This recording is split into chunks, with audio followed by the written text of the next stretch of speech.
السلام علیکم دوستوں، ایسن نان سٹاپ نالج میں خوش آمدید۔ دوستوں کیا اب جانتے ہیں ہم سب ایک ایسے جال میں پھنسے ہوئے ہیں جسے منی ٹریپ کہا جاتا ہے۔ یہ ٹریپ ہمیں دن رات محنت کرنے پر مجبور کرتا ہے، لیکن پھر بھی ہم کبھی مطمئن نہیں ہو پاتے۔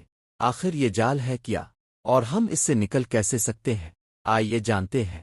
دوستوں، پیسہ ایک ایسی چیز ہے جسے فقیر سے لے کر ارب پتی تک ہر کوئی حاصل کرنا چاہتا ہے۔ یہ صرف کاغذ کا ٹکڑا نہیں ہے، بلکہ یہ اپنے آپ میں ایک نشہ ہے۔ پیسہ ایسی زبان ہے جسے پی ایچ ڈی ماسٹر سے لے کر ناخواندہ ایم ایل اے تک سب جانتے ہیں۔ یہ پیسہ ہی تو ہے جس نے جنگلوں میں رہنے والے لوگوں کو آج ان بادلوں کو چھونے والی عمارتوں میں بسایا اور ایسی گاڑیوں میں بیٹھا دیا ہے جو ہوا سے زیادہ تیز چلتی ہے۔ پیسہ کاغذ کا وہ ٹکڑا ہے جس کی اپنی کوئی قیمت نہیں، لیکن یہ آپ کو دوسری چیزوں کی قدر بتاتا ہے۔ اب سوال یہ ہے دوستوں کہ پیسے میں اتنی طاقت کہاں سے آئی؟ آئیے ذرا تفصیل سے سمجھتے ہیں۔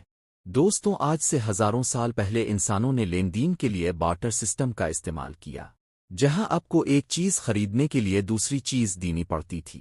یعنی اگر کسی کے پاس چاول ہے اور اسے چینی کی ضرورت ہے تو اسے ایسے شخص کو تلاش کرنا پڑتا تھا جو چینی بیچنا چاہتا ہو اور ساتھ ہی اسے چاول کی ضرورت بھی ہو۔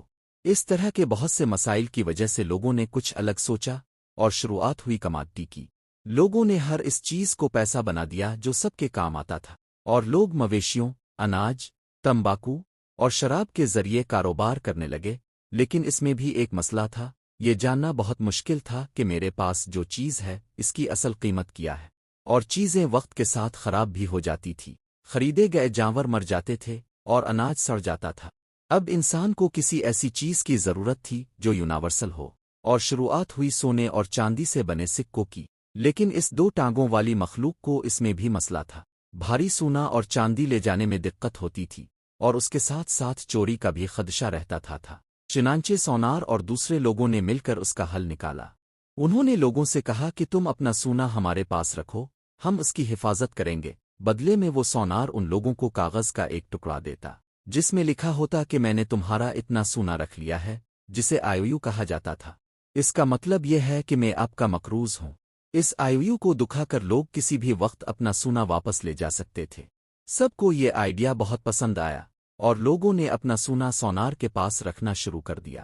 لیکن پھر کچھ عرصے بعد سوناروں کو معلوم ہوا کہ یہ نظام بنانے کے بعد تقریباً کوئی بھی اپنا سونا لینے واپس آتا ہی نہیں، اور سب اس رسید کے ذریعے ہی کاروبار کرنے لگے تھے، کیونکہ سب کو یقین تھا کہ رسید ہے تو سونا بھی ہوگا ہی۔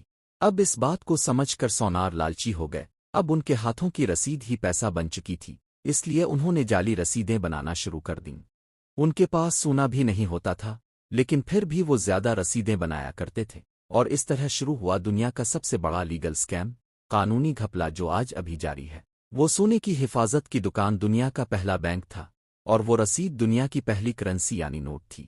اگر میں اب سے پوچھوں کہ بینک کیسے کام کرتا ہے تو آپ کہیں گے کہ جو پیسہ ہم بینک میں جمع کرتے ہیں، بینک وہی پیسہ دوسروں کو قرض دیتا ہے اور اس پر کچھ سود لگا کر بینک منافع کماتا ہے۔ یہی بینک کا سسٹم ہے۔ اب اس وضاحت کے مطابق بینک کچھ اس طرح سے کام کرتا ہے جیسے کل صبح آپ 1000 روپے جمع کرانے بینک گئے تھے، اپنے 500 کے 2 نوٹ بینک میں جمع کرائے۔ دوستوں کیا اب جانتے ہیں اس کے بعد بینک کیا کرے گا؟ بینک اپنے اصول کے مطابق 10% کیش ریزرو رکھے گا اور باقی 900 روپے قرض پر کسی اور کو دے گا۔ اور اگر یہ بینک قرض لینے والے شخص سے سالانہ 12% سود وصول کرتا ہے اور آپ کو سالانہ 4% سود دیتا ہے تو باقی 8% ان کا منافع بن گیا۔ دنیا کے تمام تجارتی بینک اسی بنیادی اصول پر کام کرتے ہیں، لیکن بینک صرف اسی طرح پیسہ نہیں کماتے۔ اس کے پیچھے ایک بہت بڑا کھیل ہے جسے اکثر لوگ نہیں جانتے، اور یہی وہ منی ٹریپ ہے جسے ہم آپ کو سمجھانا چاہتے ہیں۔ دوستوں، وہ ٹریپ یہ ہے کہ وہ بینک آپ کے 1000 روپے سے 10,000 روپے بنا کر آسانی سے اس کے ساتھ کاروبار کر سکتا ہے۔ اور دوستوں کیا اب جانتے ہیں یہ کیسے ہوتا ہے؟ آئیے سمجھتے ہیں۔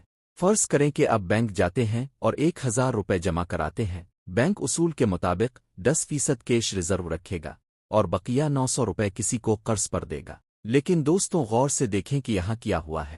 اگر آپ اپنی رقم جمع کرانے کے بعد اپنا بیلنس چیک کرتے ہیں تو آپ کو وہی 1000 روپے دکھائے جائیں گے، اور یہاں جس شخص نے لون کے لیے اپلائی کیا تھا اور بینک نے اسے قرض دیا تھا، اگر وہ بھی اپنا بیلنس چیک کرے تو اسے بھی 900 روپے نظر آئیں گے۔ اس کا مطلب ہے کہ اب دونوں کے ہاتھ میں 1000 روپے اور 900 روپے کی قوت خرید ہے،